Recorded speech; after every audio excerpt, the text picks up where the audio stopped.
I arrived at the hospital to see my daughter in intensive care, and suddenly a nurse grabbed me by the arm and hid me in a storage room. Shh, trust me and watch. I froze, my heart pounding in my chest. A minute later, what happened made my blood run cold. Before we continue, please subscribe to the channel and let us know where you are listening in the comments. The phone shattered the darkness like a brick through glass. I fumbled for it on the nightstand, knocking over the water glass I kept there. The screen glowed harsh and white, unknown. My heart was already racing before I pressed the button, before I was even fully awake. Mr. Perez? A woman's voice, shaky. Wrong somehow. This is Phoenix Memorial Hospital. Your daughter Mamie was brought in an hour ago, critical condition. You need to come immediately. The words punched through my chest. I sat up, sheets tangling around my legs. What happened? What kind of accident? Car accident. Serious injuries. Please come now. The line went dead. I stared at the phone. Something about that voice. It had a rhythm to it, like she was reading from a script. But terror drowns out logic. I threw off the covers and grabbed yesterday's clothes from the chair. My hands wouldn't cooperate with the buttons on my shirt. Critical condition. The phrase kept looping through my mind. Outside, Phoenix lay silent under a sky just beginning to lighten at the edges. The streetlights cast everything in sodium orange. I started the car and pulled onto the empty road, my jaw clenched so tight my teeth ached. 20 minutes to the hospital. Maybe less if I pushed it. The steering wheel felt slick under my palms. I ran a yellow light at Thomas Road, didn't even hesitate. This wasn't grief yet. This was something colder, sharper. 30 years on the federal bench had trained me to compartmentalize, to think clearly under pressure. But this was my daughter. When had I last seen her? 3 days ago. She'd come downstairs while I was making coffee, didn't quite meet my eyes when she asked if I could loan them money for groceries. $200. Luther hadn't even bothered to come down. I'd written the check and watched her fold it into her pocket without a thank you. Before that, 18 months ago, $15,000 for a business opportunity that never materialized. Last year, $8,000 for Luther's medical treatment that left no visible results. 6 months back, $22,000 for an investment they needed immediately. Each time, gratitude evaporated within days. Each time, the contempt returned like weather. I forced my attention back to the road. Central Avenue stretched ahead, deserted. The buildings looked accusatory in their stillness, as if they'd been waiting to witness this moment. Phoenix Memorial appeared on my right, all concrete and glass and emergency lights. I parked crooked across 2 spaces and ran for the entrance. The automatic doors seemed to move too slowly. Inside, fluorescent lights hit me like a slap. Harsh, clinical, revealing. A woman in scrubs sat behind the registration desk, typing something into her computer. I reached the counter, breathing hard. My voice came out steady despite everything. My daughter, Mamie Perez, she was brought in. Car accident, critical condition. ICU. The nurse looked up, fingers still on the keyboard. Her expression was professional, patient. Let me verify. What time was she admitted, sir? An hour ago, maybe 90 minutes. I got the call around 6:30. She clicked through screens, her eyes scanning. Then she frowned, clicked again. Her frown deepened. Sir, I'm not showing any Mamie Perez in our system tonight. No ICU admissions in the past 3 hours. The words took a moment to register. I leaned forward, gripping the edge of the counter. Check emergency, check trauma. Someone called me from this hospital. Of course, sir. Let me contact the ER directly. She picked up the phone. I watched her dial, watched her speak in low tones to whoever answered. She made 3 calls. Each time her confusion grew more visible. Each time she glanced at me with something like concern. Standing there, watching her work through the protocols, I felt the panic begin to drain away. It left something colder in its wake. That phone call. I dismissed it in the moment, but now the details came back. The woman's voice had been nervous, yes, but underneath that nervousness was something rehearsed. Mechanical. She'd delivered her lines and hung up before I could ask questions. Sir? The nurse set down the phone. I've checked with ER, trauma, and ICU. We've had no patients by that name tonight. No car accidents matching that description either. The fluorescent lights hummed overhead. Somewhere down a corridor, a monitor beeped in steady rhythm. I looked at this woman, young, competent, genuinely trying to help, and knew she was telling the truth. "Thank you," I heard myself say. "I appreciate you checking." She offered to verify again, to call other hospitals in the area. I told her that wouldn't be necessary. My voice stayed calm, controlled, but inside, pieces were shifting, clicking into place like evidence in a courtroom. Someone had lied to get me here. Someone who knew exactly which words would send me running into the night without thinking. Someone who knew I'd come for Mamie, no matter what history lay between us. I turned toward the exit, my mind already working through possibilities. But something kept me there in the lobby, some instinct I'd learned to trust over decades of weighing testimony and reading faces. Something was very wrong here, but not in the way I'd feared. That's when I felt a hand on my forearm. The hand gripped my arm firmly, urgently. I turned to find a woman in scrubs beside me, older than the registration nurse, maybe mid-40s, with tired eyes that held something fierce and determined. Her name tag read, Verna Turner. "Shh." Her whisper was barely audible. "Trust me and watch." "What are you?"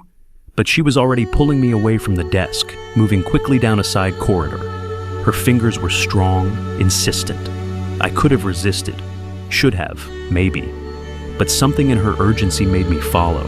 She stopped at a small supply closet, pulled the door open, and guided me inside. The space was narrow, shelves lined with linens and cleaning supplies. She positioned me carefully by the door, left it open just a crack, then put a finger to her lips. "Don't make a sound," she whispered, her mouth close to my ear. "Your daughter, she's not injured." The words didn't make sense. I started to speak, but she gripped my shoulder, shook her head sharply. Then she pointed through the gap in the door. "Just watch." The corridor stretched out before us, empty and white under the overhead lights. I could hear my own breathing, feel Verna standing tense beside me. Then footsteps echoed from somewhere to the right. Mamie walked into view, not limping, not bandaged, not injured in any visible way. She moved with her usual stride, quick, purposeful, the walk of someone perfectly healthy. A man in a white coat walked beside her, middle-aged, uncomfortable in his posture. A doctor, presumably. They stopped about 15 feet from our hiding place. I couldn't breathe. Verna's hand remained on my shoulder, steadying. "You want me to tell him?" The doctor's voice was low, reluctant. "Spinal injuries, $85,000 for surgery." Mamie's response came calm, calculated, no trace of distress. "The insurance won't cover it. He'll have to pay out of pocket. I'll give you $3,000 for your help." My hands curled into fists. The edge of a shelf pressed into my back, but I didn't move, didn't make a sound. 30 years of maintaining composure in court served me now. "This is highly irregular." Another voice cut in, one I recognized immediately. Luther appeared from a doorway, his grin visible even from this distance. That smug, self-satisfied expression I'd seen at my breakfast table for the past 2 years.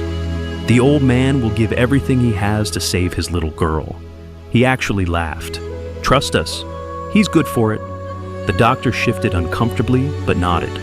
They spoke for another minute, details about when I'd received the call explaining the diagnosis, how urgent they'd make it sound, where I should wire the money. Mamie's voice never wavered. She could have been discussing grocery lists. Then they walked away, disappearing around the corner toward the main lobby. Their footsteps faded. Silence settled over the corridor like dust.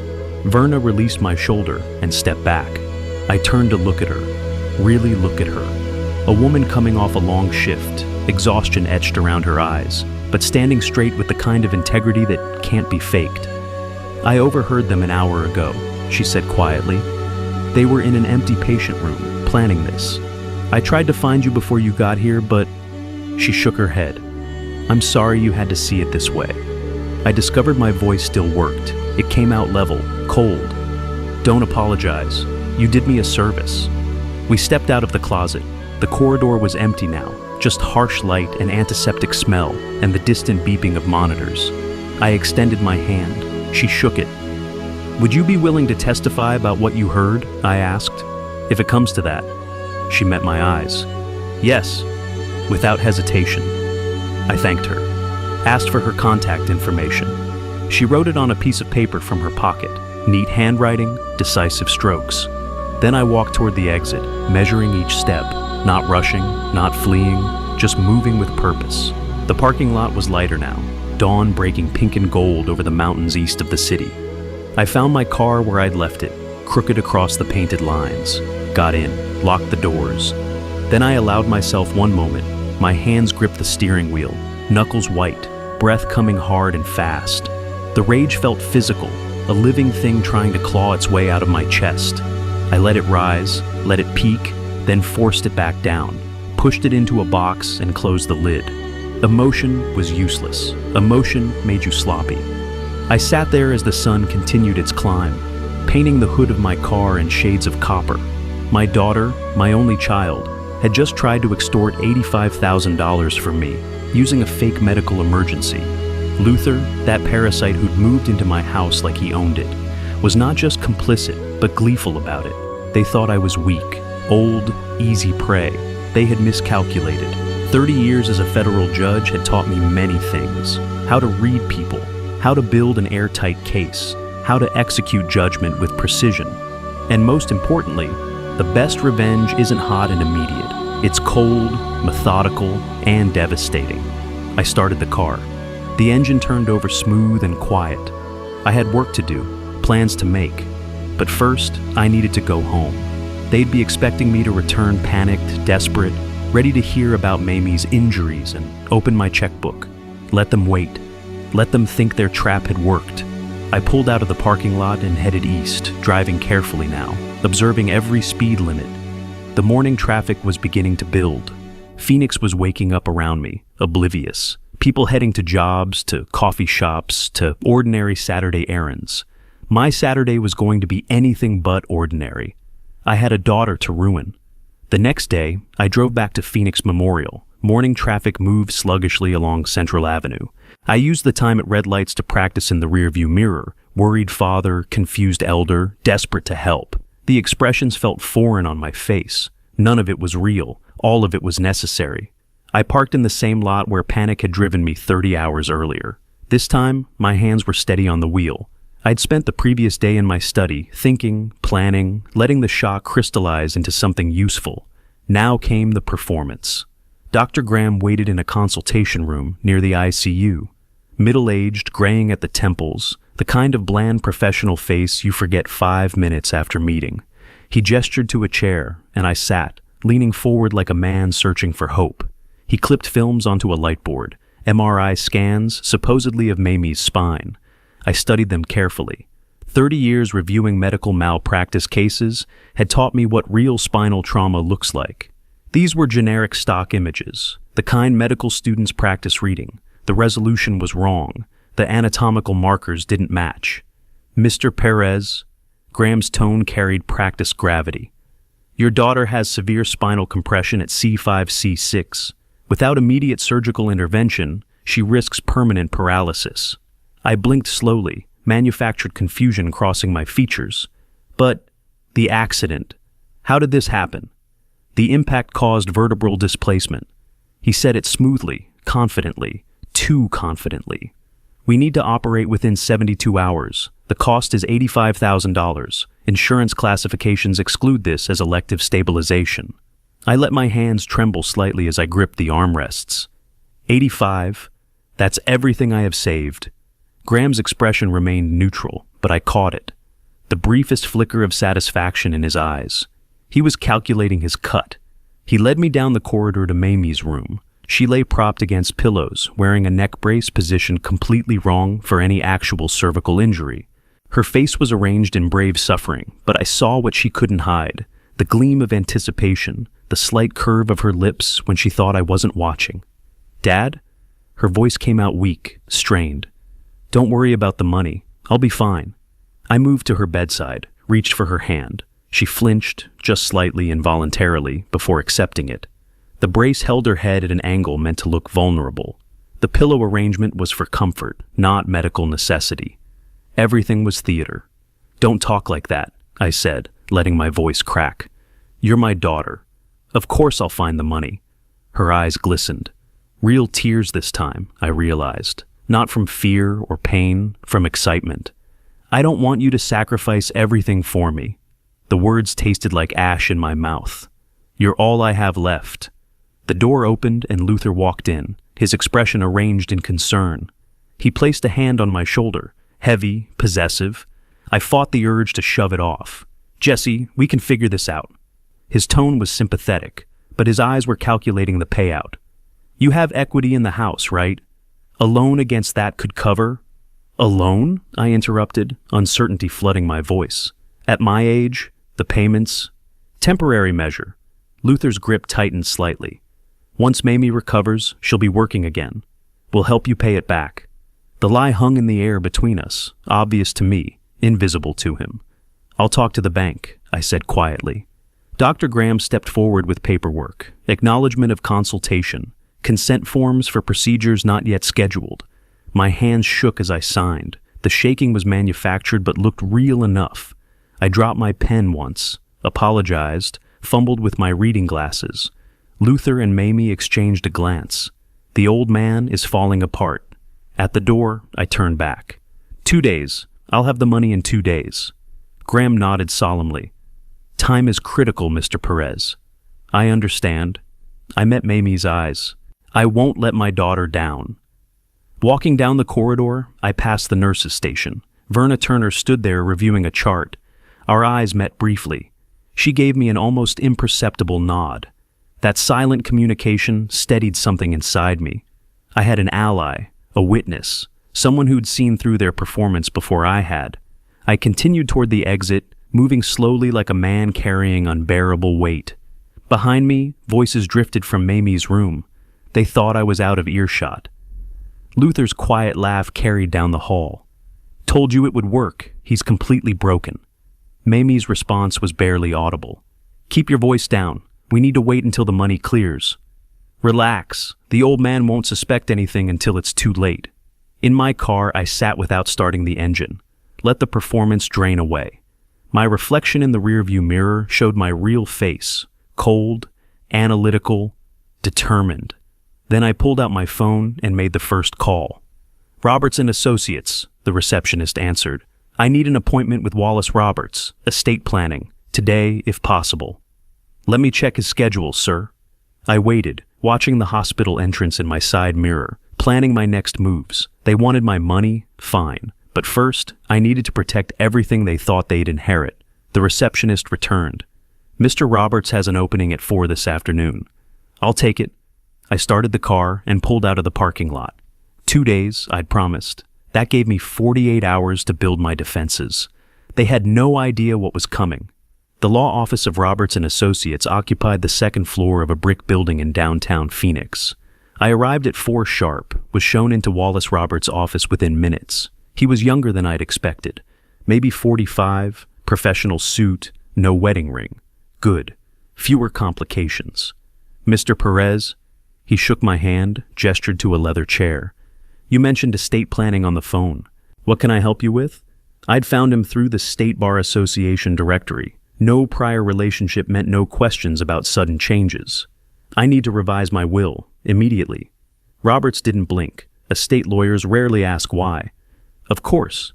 Do you have your current will available?" I pulled the document from my briefcase. He reviewed it quickly, efficiently. His expression remained neutral, but I saw him noting the figures. House valued at $580,000, savings at $240,000, various investments, everything currently designated to my daughter Mamie. "And what changes are you looking to make?" "The house goes to the Judicial Veterans Assistance Fund. It's a registered charity supporting retired court personnel." I'd verified the organization's legitimacy that morning. "My daughter receives $50,000, nothing else." Robert's pen paused fractionally before continuing to write. To his credit, he didn't ask, just nodded. "I'll draft the revision. We can have it witnessed and filed with the county recorder today if you'd like." "I would." He worked for 90 minutes while I waited, reviewing the language, checking the charitable designation codes. When he presented the final document, every clause was precise, legally airtight. I read it twice before signing. 2 paralegals witnessed. Roberts promised same-day filing. "The original will remain in effect until this one is properly recorded," he explained. "That should happen by close of business." I wrote him a check for $1,800, less than I'd expected. From the law office, I drove to my bank. Not the main branch where I'd banked for 30 years, That would raise questions. A smaller branch across town, where no one knew my face or my patterns. I'd like to open a new savings account, I told the manager, and transfer funds from my existing account at the main branch. She pulled up my information, her expression carefully professional when she saw the balance. How much would you like to transfer, Mr. Perez? $150,000. She processed the transaction without comment. The new account appeared in the system, invisible to anyone checking my primary account. That account now showed just over $90,000, enough to cover the fake surgery with a small cushion. If they checked my balance, and I suspected they would, they'd see available money, but not my full worth. You'll receive confirmation by mail within 5 business days, the manager said. I thanked her and left. One more stop. The private investigation agency occupied an office in a commercial complex near the airport. Nondescript, professional, licensed by the state. The investigator who met me was in her 50s, graying hair pulled back, eyes that had seen enough not to be surprised by anything. What kind of information are you looking for, Mr. Perez? Background on Luther Roberts, employment history, financial activities, anything that's public record. I kept my tone carefully neutral. He's my son-in-law. I'm considering a family business arrangement and need due diligence. A plausible lie. She didn't challenge it. I can provide a comprehensive report within a week. Standard rate is $2,500. I paid her retainer in cash. She gave me a receipt and her card. I'll call when the report is ready. Driving home, I felt the pieces clicking into place. Will revised and filed. Assets protected and hidden. Investigation underway. They thought they were hunting a helpless old man. They had no idea they'd walked into something else entirely. The next 5 days crawled past. I stayed home mostly, maintaining the appearance of anguish. Mamie called twice asking about the money. I told her I was working on it, that the bank needed documentation. My voice shook appropriately. She ate it up. On the 6th day, the investigator called. Your report is ready, Mr. Perez. Would you like to pick it up or should I mail it? I'll come by. The report was 40 pages, meticulously documented. I read it in my study that evening, each page confirming what I'd suspected and revealing horrors I hadn't imagined. Luther Roberts had no legitimate employment for the past 4 years. His income came sporadically from online sources, gambling sites mostly. Casino records showed losses totaling $45,000 over 3 years. The timeline matched perfectly with the money I'd given them. Every business opportunity, every medical treatment, every investment had gone straight to blackjack tables and sports betting. There was more. Fraud charges in Nevada, dismissed on technicality, restraining order from a previous girlfriend, pattern of financial manipulation going back a decade, $45,000. Money I'd given them, believing it would help Mamie build something, save something, improve something. All of it gone. Gambled away while Luther smirked and Mamie asked for more. And now they wanted $85,000 more. I placed the report in my safe, next to my new will and the bank statements. Everything was in order, the house protected, most of my savings hidden, evidence documented, Verna Turner ready to testify. The investigators' findings preserved. They thought they were playing me. They had no idea the game had changed. Tomorrow, I'd return to that hospital with their money, and the countdown to their ruin would begin. 1 week later, I stood in my bedroom holding the cashier's check. $85,000. The paper felt heavier than it should, dense with meaning. I photographed it from 3 angles, evidence of payment, proof of fraud, then slipped it into my jacket pocket. The mirror showed exactly what I wanted them to see. Rumpled shirt, unshaven face, exhaustion carved into the lines around my eyes. I'd practiced this appearance, calculated every detail. The performance had to be flawless. Phoenix Memorial looked the same as it had that first panicked morning, but I walked through those doors differently now. Measured steps, shoulders slightly hunched, a man bearing an impossible weight. Dr. Graham waited in Mamie's room. She still wore that ridiculous neck brace, positioned wrong for any actual injury. Her eyes tracked me as I entered, and I saw it. The flash of anticipation she couldn't quite suppress. Here. I let my voice come out weary, defeated.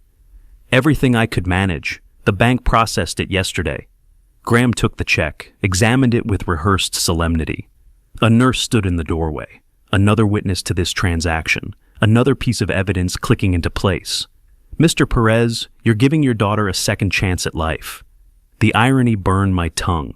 She's all I have. Mamie reached for my hand. Her fingers felt cold, performative. Dad, I don't know how to thank you. Just get better. That's all I need. Luther stood by the window, unable to fully hide his satisfaction. I watched him calculate, mentally spending money he thought he'd stolen successfully, the wine he'd drink, the tables where he'd lose it all. I moved to Mamie's bedside, let myself embrace her. She stiffened in my arms, uncomfortable with genuine physical affection, even when faking gratitude. Over her shoulder, I saw Luther's expression, already treating this house as his, already planning how to spend what he thought would soon be theirs. I met with my attorney last week, I said, as if the thought just occurred to me. Updated my will. I wanted to make sure you're protected, Mamie. The house, the savings, it's all yours when I'm gone. Her response came too quickly. Dad, don't talk like that. You'll be around for years. But her eyes gleamed. Luther stepped forward, smooth as oil. Still, it's smart to have things in order. Shows you care about family. Family? The word tasted like poison. Family is everything.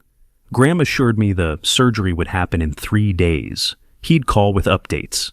I nodded, playing the exhausted father, and left. Walking to my car, I knew that check would be deposited immediately. When the fraud investigation eventually caught up, the evidence trail would be complete. 2 days later, Graham called with wonderful news. The swelling had reduced dramatically. Surgery wouldn't be necessary after all. Thank goodness, I said, layering relief into my voice.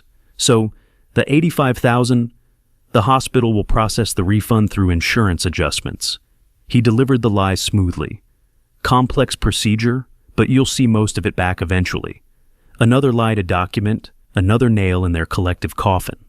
I see, as long as Mamie is healthy. That evening, they returned to my house. Mamie moved without any hint of injury, the neck brace forgotten in the hospital room. They prepared dinner, a rare occurrence, calculated generosity.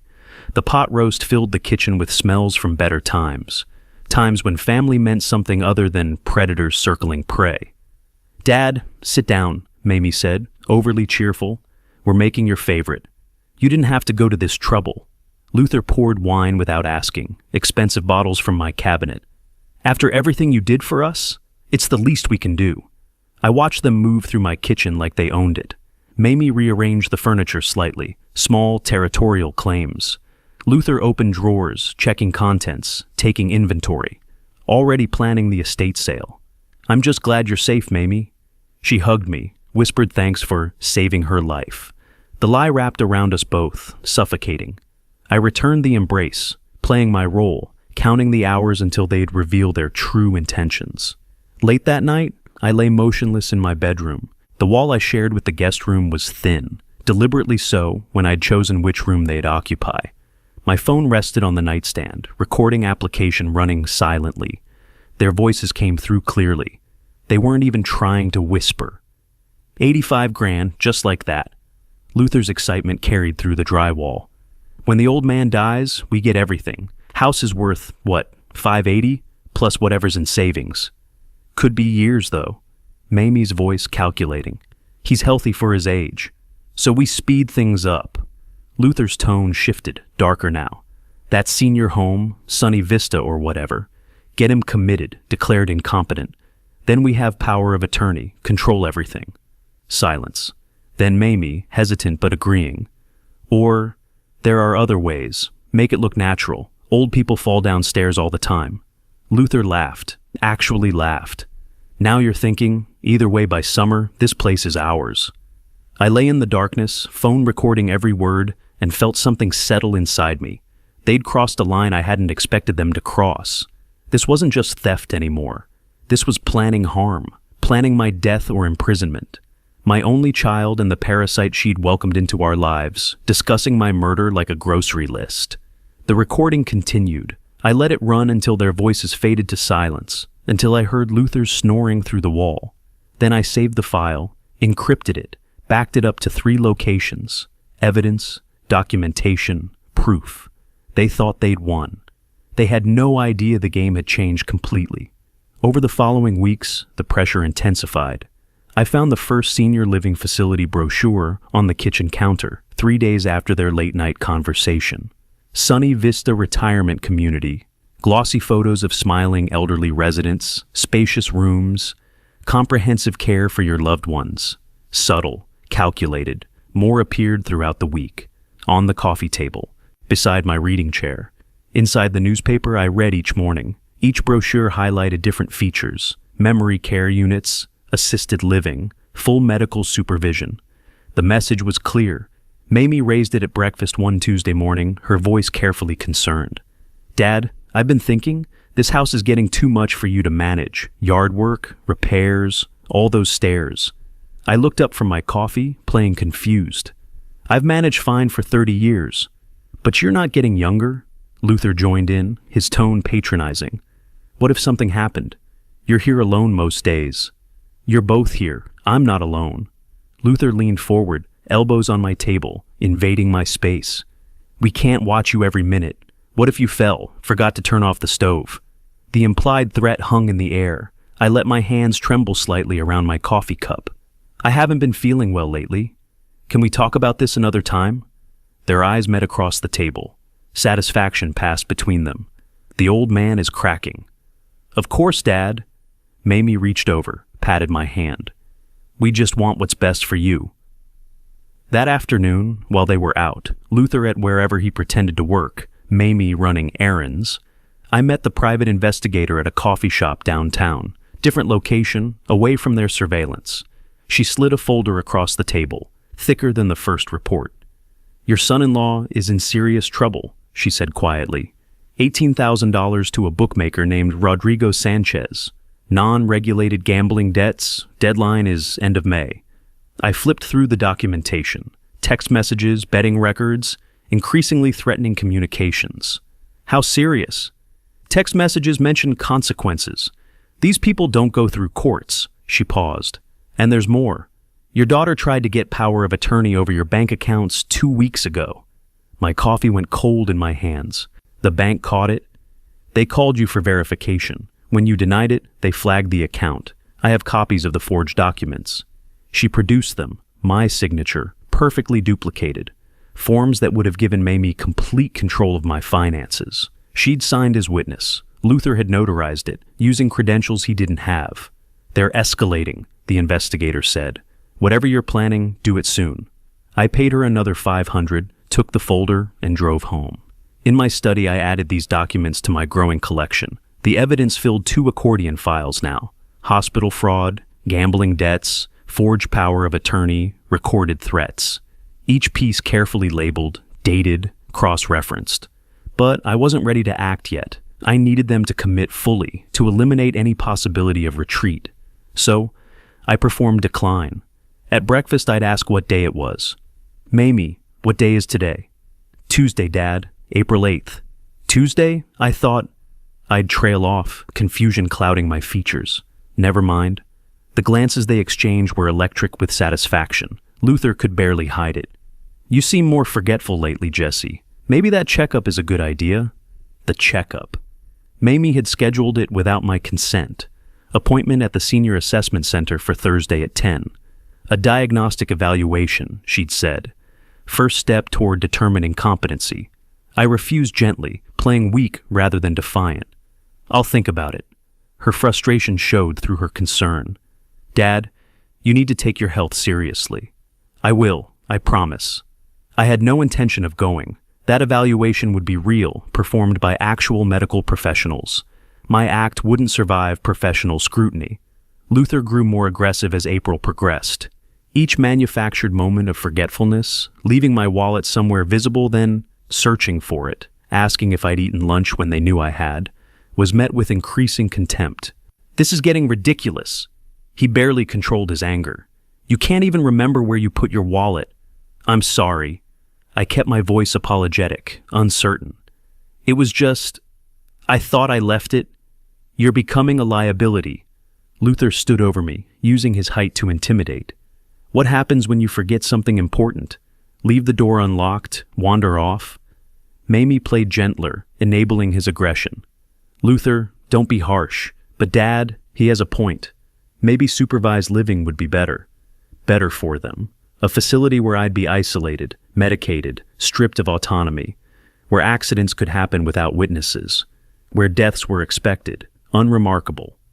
I sat at my desk late one night, organizing the evidence files on my computer, folder within folder, each labeled clearly: hospital fraud, gambling debts, forgery, threats, financial records, everything backed up, encrypted, stored safely. Luther's bookmaker deadline was 6 weeks away. They were running out of time, and desperation made people reckless. I'd seen it 1,000 times in court. Criminals who'd been careful suddenly making fatal mistakes because pressure forced their hand. I just needed to maintain the performance a little longer. Let them think they were winning. Let them commit to actions they couldn't undo. The trap wasn't set yet, but it was close. Very close. Mid-April arrived with clear Arizona skies and the weight of decisions made. I drove to Wallace Roberts' office carrying a leather folder that contained months of documentation. Every piece of evidence organized like a case brief. Witness statements, financial records, recordings transcribed to text. 30 years on the bench had taught me preparation, wins trials, not passion. Wallace met me in his conference room, coffee already poured. I laid out the documentation methodically. He reviewed each piece, making notes, occasionally glancing up with questions. Medical fraud, conspiracy, false diagnosis for financial gain. He tapped the PI report. And you have a witness willing to testify under oath? Verna Turner. She'll be here within the hour. He read her written statement, then looked at me with something approaching respect. With this evidence, we can file both civil and criminal complaints. The bank should freeze any transactions immediately. Do it, all of it. Wallace set down his pen. This will create significant consequences for your daughter and son-in-law. I met his eyes without wavering. They created those consequences themselves. Verna arrived 40 minutes later. She looked nervous, but walked in with her shoulders straight. Determination overriding fear. I stood to greet her, shook her hand. Thank you for coming. It's the right thing to do, she said simply. Wallace guided her through the deposition with practiced efficiency. Her voice remained steady as she described that early morning in February. 3 people in an empty patient room, planning a scheme, discussing an $85,000 target. When he asked if she was certain about what she'd heard, she didn't hesitate. Completely certain. Mamie offered Dr. Graham $3,000 to cooperate. I recorded the time in my notes, 6:45 a.m. She signed the notarized affidavit without her hand wavering. I watched her signature form on the page and felt something shift. The evidence was no longer just documentation. It was sworn testimony that could survive cross-examination. From Wallace's office, I called my bank's fraud department on speakerphone. Mr. Perez, can you explain the nature of the fraud claim? I outlined the scheme concisely. Fake medical emergency, forged diagnosis, unnecessary surgery, $85,000 extracted through deception. Wallace nodded as I spoke, confirming the legal framework. We'll freeze the transaction immediately pending investigation, the fraud manager confirmed. I ended the call and met Wallace's eyes. The first domino had fallen. They'll know within hours, Wallace said. The hospital will contact them about the hold. Good. Let them panic. I drove home through afternoon traffic, the satisfaction cold and precise. No elation. Just the mechanical click of pieces falling into their designated places. At home, I settled in my study with case files from my judicial career, research for an article I'd been meaning to write, keeping up appearances. But I left my door ajar, listening. Mamie's phone rang around 4. Her voice carried through the house, shrill with disbelief. What do you mean frozen? The bank can't just... Wait, he filed what? Luther's deeper voice responded, angry and controlled. That old man is playing games. We need to shut this down now. Their footsteps approached my study. They didn't knock. Dad? Mamie's voice shook. What have you done? The hospital called? They're investigating? There's nothing to investigate. I looked up from my papers, expression neutral. If there's nothing to investigate, you have nothing to worry about. Luther moved closer, his height meant to intimidate. You filed complaints against your own daughter? What kind of father? The kind who recognizes fraud when he sees it. His face darkened. You're making a serious mistake, old man. I set down my pen deliberately, met his eyes. The court will determine the truth, not you. Mamie tried tears. You never loved me. That's what this is really about. You want to punish me because... I cut her off, my voice cold and factual. I gave you everything. Money when you asked, a home when you needed it, trust when you didn't deserve it. This is cruel. You're being cruel. No, I'm being just. Luther stepped forward again, his aggression barely contained. You think you're so smart, filing your complaints, playing lawyer? You're going to regret this. Are you threatening me? Because my attorney would be very interested in hearing threats. He backed down slightly, recalculating. I'm not threatening anything. I'm stating facts. The fact is, you conspired to defraud me of $85,000. Everything else is noise. They left without another word. I heard them in their room, raised voices, accusations, panic setting in. Dr. Graham had called Mamie earlier, Wallace informed me later. The doctor was furious about the frozen payment, threatening to expose their whole arrangement unless he got paid. They were trapped between his demands and the investigation, exactly where I needed them. Late that night, my phone buzzed with a text from the private investigator. New threats from bookmaker, physical harm mentioned, subject's deadline May 30th. He's desperate. I forwarded it to Wallace with a note. Document this. Then I sat in my study, the house finally quiet, and added the text to my evidence files. Luther had 6 weeks to find $18,000. 6 weeks with no money, no prospects, and mounting legal troubles. Desperation made people reckless. I'd seen it 1,000 times. I was counting on it. 6 weeks passed with methodical precision. Wallace called on a Tuesday morning in late May, his voice carrying satisfaction he rarely allowed himself. The court ruled in your favor. Dr. Graham's medical license is suspended pending criminal investigation. Phoenix Memorial returned the $85,000 plus $15,000 in penalties. The money should hit your account in 3 days. I thanked him, ended the call, and sat at my kitchen table drinking coffee. $100,000 returned, my property secure, the system functioning exactly as designed. Through the kitchen doorway, I could see Mamie and Luther in the living room. They'd been on their phones constantly since the ruling, voices low and urgent. Luther's bookmaker deadline was 8 days away. They had no money, no prospects, and criminal charges pending. I'd been watching them unravel for weeks, arguments that stretched past midnight, Luther disappearing for hours, returning empty-handed, Mamie crying in the guest room, realizing her father wouldn't rescue her this time. That afternoon, my phone rang. Linda Chen, the notary I'd asked to handle my property title back in March. Mr. Perez, someone just tried to execute a property sale using your information. He claimed to be you, had documents showing transfer of your house. My grip tightened on the phone. What did you tell him? That per your instructions from March, you must appear personally for any property transaction. I asked for identification. He became agitated and left quickly. I'm calling the police now. The documents looked forged. Do that. I'm coming to your office.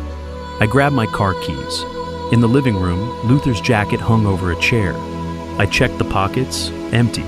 But his laptop bag sat on the couch. Inside, printed property transfer forms, my forged signature, a fake ID with my photo replaced by Luther's. He'd been planning this for weeks, desperate enough to commit felony forgery. I left everything where it was and drove to Linda's office. She'd already called the police. A detective met me there, took my statement, photographed the legitimate documents I'd filed in March. The suspect may return, the detective said. We'll have officers watching. He'll be back, I said. He's out of options. I waited in my car across the street. 90 minutes later, Luther's sedan pulled into the lot. He walked into Linda's office with forced confidence, that same swagger he'd used in my kitchen when he thought I was weak. 2 patrol officers emerged from an unmarked car. They entered the building. Through the window, I watched Luther's expression change. Confusion, then understanding, then panic. He tried to leave. The officers blocked his path. The handcuffs looked almost gentle compared to the violence in his eyes. They let him out, read him his rights, placed him in the patrol car. Luther saw me then, sitting in my vehicle across the street. his face twisted with rage, but the car door closed on whatever words he wanted to scream. I drove home. Mamie was pacing the kitchen when I arrived, phone pressed to her ear. "They can't hold him without bail. What do you mean 25,000? We don't have that." She saw me and ended the call. Her face was pale, streaked with tears. "They arrested Luther for trying to sell your house." "I know." "You knew?" Realization dawned. "You set this up. The notary, I protected my property in March. Luther chose to commit forgery today. He was desperate. You drove him to this." I set my keys on the counter, looked at her directly. "Luther tried to sell my house without my knowledge or consent. That's not desperation. That's theft. His bail is $25,000. Her voice broke. "That bookmaker, if Luther doesn't pay by Friday, they'll hurt him. Maybe kill him. You have to help." "I don't have to do anything." "He's your son-in-law. I'm your daughter. How can you just—" "You tried to steal $85,000 from me using a fake medical emergency." I kept my voice level, factual. "You attempted to gain illegal access to my bank accounts. Luther just tried to sell my house with forged documents. You made your choices. Please, I'm begging you. You should have thought about consequences before you committed fraud. You're on your own." I walked to my study and closed the door. Her crying continued in the kitchen, but I felt nothing except the cold satisfaction of watching a plan execute perfectly.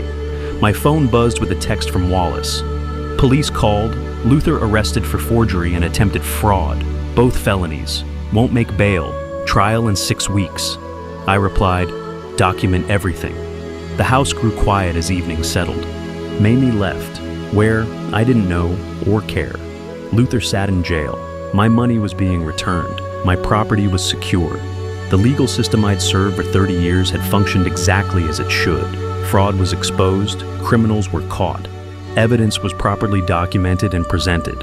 Justice was correctly applied. I felt no triumph, no joy. Only the precise satisfaction of seeing consequences delivered with mathematical accuracy. They'd tried to play me for a fool. They'd underestimated what 3 decades on the federal bench taught a man about preparation, evidence, and patience. That mistake would cost them everything. 2 weeks later, notification arrived that Luther had posted bail. I checked the bail bond company's public records online. Mamie's name appeared as guarantor. A few inquiries through channels I still had access to revealed she'd borrowed the $25,000 from a predatory lender at 22% annual interest. The first payment alone would be nearly $500 monthly. They were drowning in debt they had no means to repay. Luther returned to the house on a Tuesday afternoon. I watched from my study window as he climbed out of Mamie's car. His shoulders were slumped, his movements careful, deliberate. The swagger was gone. The contempt had evaporated. He looked like what he was, a man facing 3 years in prison for felony forgery and fraud. He didn't come to my study, didn't try to talk or justify or manipulate, just disappeared into the guest room and stayed there. I heard him on the phone later that evening, his voice low and urgent, begging someone for something. The words didn't matter. Desperation has a universal sound. Within days, the collection calls started. Luther's gambling debt had come due May 30th, and the bookmaker had sold the debt to a legitimate collection agency. Technically legal, practically brutal. The calls came hourly, morning, afternoon, evening. Letters arrived daily, each one more threatening than the last. $18,000 with accumulating fees and penalties that grew like compound interest on a nightmare. I heard Luther arguing with the collectors through the thin walls. "I'll pay it back. I just need time. I'm dealing with legal issues. I can't access funds right now." Each excuse weaker than the last, each promise more hollow. Between the bail loan and the gambling debt, they owed $43,000 with no conceivable way to pay it. Mamie's medical office job paid maybe $35,000 annually. Luther had no legitimate income. They were financially drowning, and I was watching from the shore. One evening in early June, Mamie knocked on my study door. The knock was soft, hesitant, so different from the confident way she used to enter without asking. I'd been expecting this conversation since the moment Luther was arrested. She entered when I gestured, closed the door behind her with careful quiet, and sat in the chair across from my desk. The same setup I'd once used in my chambers when hearing cases. Her eyes were red, puffy from crying.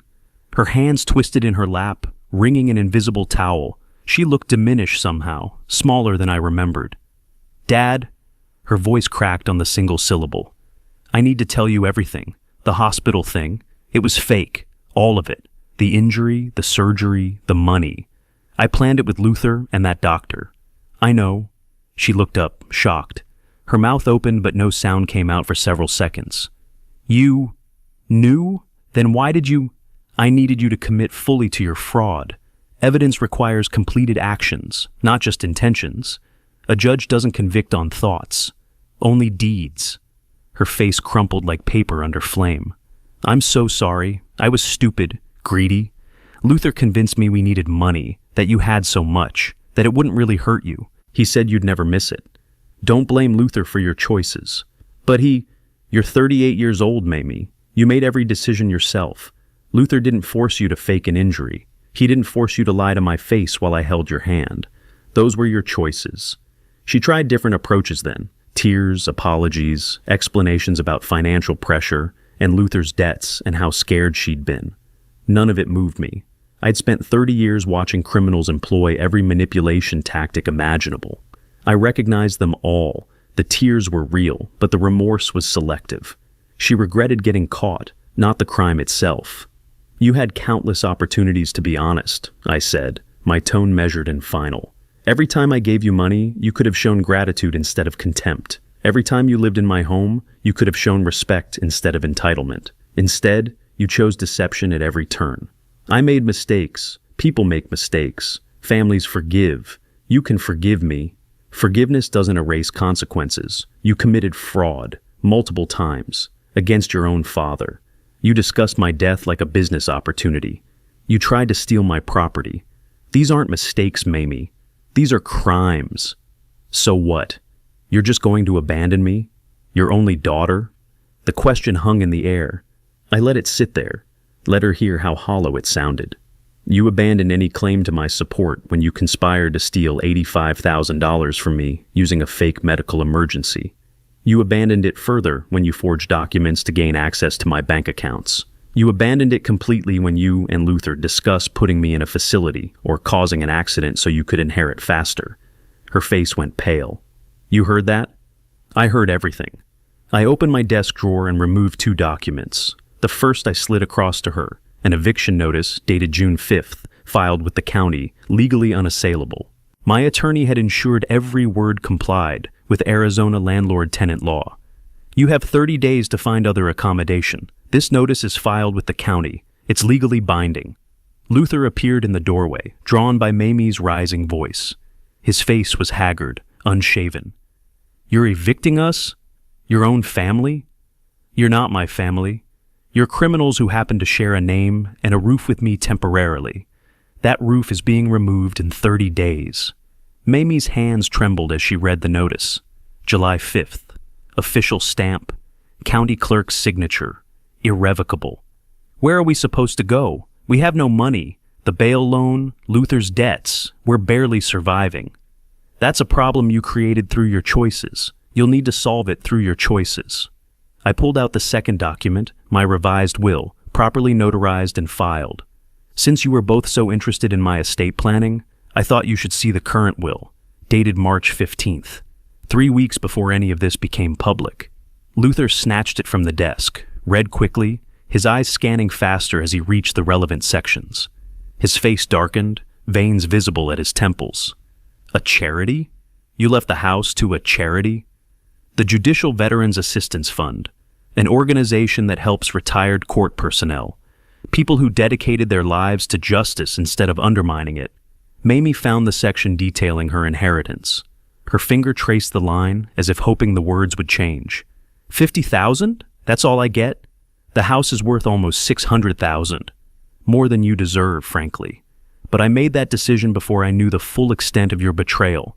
If I could revise it now, you'd get nothing. Luther's control snapped like a brittle wire. You're destroying your own daughter's life out of spite, out of vindictiveness. What kind of father does this? I'm not destroying anything. You both destroyed your own lives through your choices. I'm simply refusing to subsidize the wreckage you created. Mamie's tears turned to anger, her voice rising. You're heartless, cold. You never loved me. This proves it.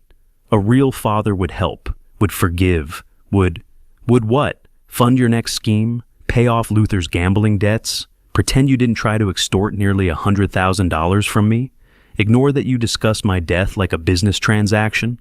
I looked at her, really looked at her, and felt nothing except clinical detachment. The daughter I'd raised, the child I'd loved, was gone, if she'd ever existed at all. I loved the daughter I thought I had. I loved the person I believed you were. The person standing before me is a stranger who committed fraud, theft, and conspiracy against her own father. That person faces consequences, not love. They left my study, Luther slamming the door hard enough to rattle the frame. I heard them arguing in their room, voices carrying through walls they'd never respected as boundaries. Mamie's crying, Luther's cursing. The sound of something breaking, a lamp maybe, or a phone hurled against the wall. The collection agency called twice more that evening. I heard Luther shouting into his phone, then silence, then the muffled sound of defeat. His car would be repossessed within the week. He'd used it as collateral for something, another scheme that had failed before it began. I sat alone in my study, the eviction notice filed, the will secured in my safe, and returned to reading a legal journal article about evidence preservation in civil fraud cases. Justice isn't emotional, it's procedural. And the procedures were functioning exactly as designed. 30 days until they'd be gone. 30 days until my house was mine again. I marked July 5th on my calendar with a single red line. Freedom had a date now. Late July brought Arizona's brutal heat and Luther's day of reckoning. I sat in the courtroom gallery, 3 rows back from where Luther stood before the bench. The air conditioning hummed steadily, but sweat darkened the collar of his court-appointed suit. Mamie sat in the front row, her posture rigid with tension. She hadn't looked at me when I entered, hadn't acknowledged my presence at all. The judge, a woman in her 50s with steel gray hair and no-nonsense demeanor, reviewed the case file one final time before speaking. Her voice carried the weight of authority I recognized from my own years on the bench. Mr. Roberts, you have pleaded guilty to 1 count of forgery and 1 count of attempted fraud, both felonies under Arizona law. The court has reviewed your case thoroughly, including the pre-sentencing report and victim impact statement from Mr. Jesse Perez. Luther stood motionless, his attorney beside him. His hands were clasped behind his back, knuckles white with pressure. The court notes that this fraud was particularly egregious given it targeted a family member, a retired federal judge who dedicated his career to upholding the very laws you violated. You attempted to steal property worth over $500,000 through forged documents. Only the vigilance of a private notary prevented this crime from succeeding.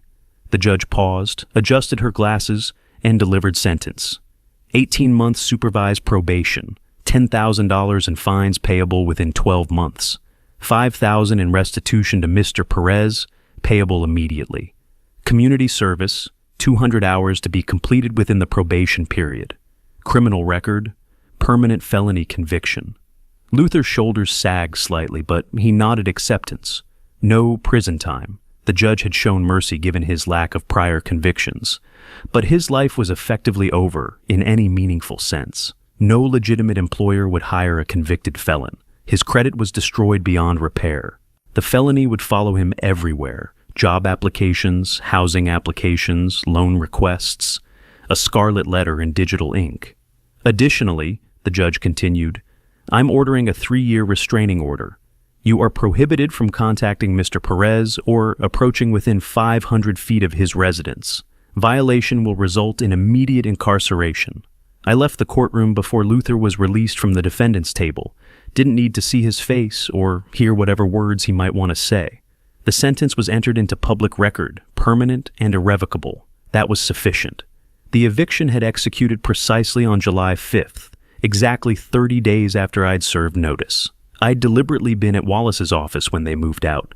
Didn't want to witness the process. Didn't want to give them the satisfaction of seeing me watch their departure. Wallace called mid-afternoon to confirm. Property is clear. They took their belongings, left the keys on the counter. No damage to the premises that I could see. Locks can be changed any time. I'd driven home through Phoenix's shimmering afternoon heat to find the guest room empty. The closet doors stood open, revealing bare hangers and dusty shelves.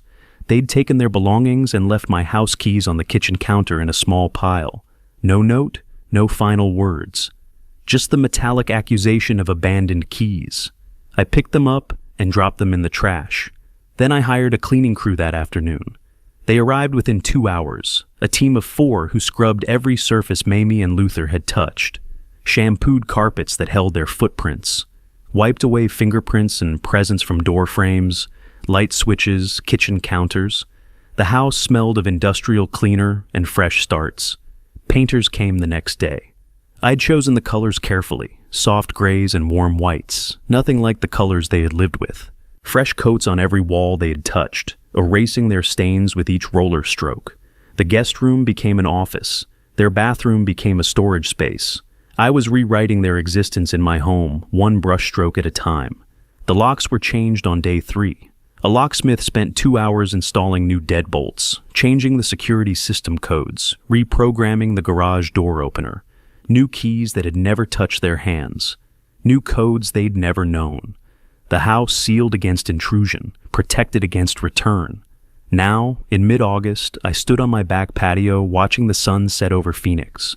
The monsoon season had brought dramatic clouds that turned gold and crimson in the dying light. The city sprawled below, indifferent and vast, millions of lives proceeding without knowledge or care about what had transpired in this house. Inside, my home felt different, lighter somehow, as if removing them had restored air pressure to normal levels. The oppressive weight of their presence had lifted, leaving behind only space and silence. My phone rang. Verna Turner's name appeared on the screen. I'd saved her contact information months ago, after her testimony. "Mr. Perez, I hope I'm not disturbing you." "Not at all, Verna. How can I help you?" "I wanted to let you know. The hospital implemented new verification protocols after the investigation. No doctor can authorize expensive procedures without peer review now. Multiple signatures required. Patient verification through independent channels. What you exposed, it changed things here. Changed them for the better." I felt something shift slightly in my chest, warming. "I'm glad to hear it. Other patients won't face what I faced." "Exactly. And Dr. Graham's license was permanently revoked by the state medical board. He'll never practice medicine again anywhere in the country." She paused. "And I wanted to thank you for believing what I told you that morning, for acting on it. Not everyone would have. Most people would have ignored a stranger's warning. You took a significant risk giving that testimony. You stood up when you could have stayed silent. The thanks should go to you." We spoke for a few more minutes. She'd been promoted to nursing supervisor, given formal recognition for her ethical reporting. The hospital had established a whistleblower protection program. Small victories, but meaningful ones that would ripple forward through time. After we said goodbye, I remained on the patio as darkness gathered over the valley. The financial accounting was complete. My money was all recovered. $85,000 from the scam, $15,000 in hospital penalties, $5,000 in court-ordered restitution. My estate was protected through the revised will filed months ago in March. Mamie would receive her $50,000 inheritance someday when I died, nothing more. The house would eventually serve people who dedicated their lives to justice, which felt appropriate and correct. Through my attorney's network, I'd learned that Luther and Mamie were living in a small apartment on the east side, 2 bedrooms, $950 a month. Barely affordable even with Mamie working full-time at a medical office. Their combined income was maybe $66,000 a year. After rent, the bail loan payments, remaining debt obligations, and basic expenses, they had nothing left. No savings, no security, no prospects for improvement. Luther's felony conviction meant he was essentially unemployable in any legitimate field. He'd taken a job at a warehouse, night shift, minimum wage. Mamie's medical office position was entry-level, barely above poverty wages. They were living paycheck to paycheck, drowning in debt that would take years to repay, with no hope of the financial windfall they had murdered their integrity to obtain. The system had functioned correctly, exactly as designed. Evidence was gathered methodically, presented properly, evaluated fairly. Crimes were prosecuted through appropriate channels. Restitution was ordered by the court and paid in full. Civil consequences followed logically from criminal actions. The law had worked because I understood how to make it work. I'd maintained my integrity throughout every stage. Never broke a law, never acted dishonorably, never resorted to violence or threats or anything that would compromise my principles. Just used the knowledge 3 decades on the federal bench had given me: how to document evidence properly, how to build airtight cases, how to let guilty people expose themselves completely before bringing them to justice. Some might say I orchestrated their downfall with calculated precision. I saw it differently. I'd simply refused to prevent the natural consequences of their own choices. They'd built their own trap through greed, deception, and contempt. I'd just made sure they couldn't escape it through manipulation or lies. Standing on my patio as the last light faded and stars began appearing in the darkening sky, I felt something I hadn't experienced in months: the pure absence of threat. No one in my house plotting against me while I slept. No one forging documents with my name while pretending concern. No one calculating how soon I'd die so they could inherit what I'd built over a lifetime of work. Just silence, space, a home that was mine again, in every sense that mattered. I'd spent 67 years building a life based on law, order, and integrity. Mamie and Luther had tried to tear it down for quick money and selfish gain. They'd failed because they'd fundamentally underestimated what a judge knows about evidence, consequences, and patience. They'd thought I was weak because I was old. They'd thought I was stupid because I was trusting. They'd thought I was easy prey because I loved my daughter. They'd been wrong about all of it. The revenge they'd face wasn't dramatic or violent or immediate. It was systematic and permanent, legal consequences that would follow them for decades, financial ruin they'd never escape, and the knowledge that they'd destroyed their own futures through greed and stupidity. That was enough, more than enough.